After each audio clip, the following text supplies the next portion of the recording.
Mask পরিহিত ব্যক্তি, information Nasrin, বিড়াল চোখ, বাস এই তিনটে। এবং যে খুনি তাকে কেউই দেখেনি, ভুল বলছি, একজন ছাড়া, নাসরিন, শুধুমাত্র নাসরিন দেখেছে। আনাম সাহেব, তার কোনো শত্রু নেই।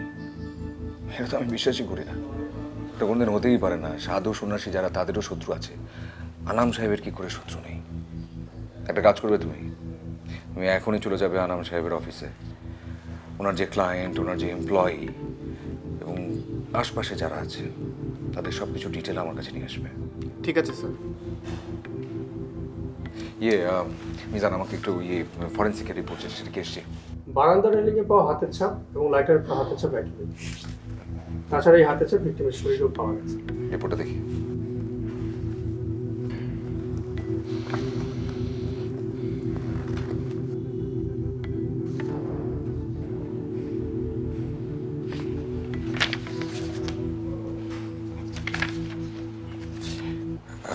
মিজান, একটু দিকে আসতো সামনে। স্যার স্যার স্যার কি করছেন এটা? স্যার স্যার স্যার মরে যাবে তো স্যার।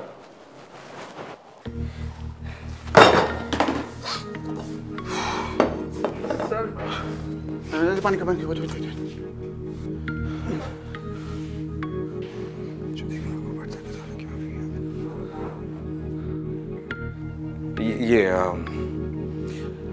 আমি এক্ষুনি একটু বেরোচ্ছি, একটা জরুরি কাজ আছে আমার।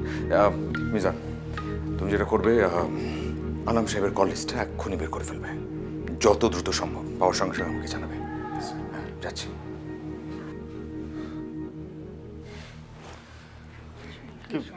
আরে ভাই, হয় এরকম ব্যাপার না। ঠিক আছে তো তুমি? 3 সপ্তাহ আগের কথা, আমি আনামের কোম্পানিতে একটা জব ইন্টারভিউ দিতে চাই। সৌভাগ্যবশত জবটা আমার হয়ে যায়, আর তাই ঠিক তার 1 সপ্তাহ পর আমি জয়েন করি। চাকরি করতে গেলে যেটা হয় আর কি, কোম্পানির এমডি আনামের সাথে আমার একটা সুসম্পর্ক হয়। ধীরে ধীরে আমিও বুঝতে শুরু করি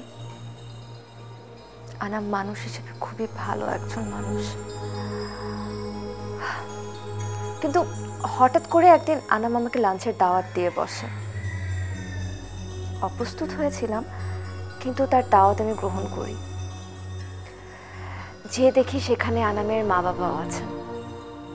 বেসিক্যালি ওনারাই আমাকে আনামের সাথে বিয়ে করার প্রস্তাব দেয়। আমিও আর না করতে পারিনি। বাহ, চমৎকার চমৎকার একটা বিষয়। চাকরি করতে এসে একেবারে সাম্রাজ্যের মালিক হয়ে গেলেন আপনি।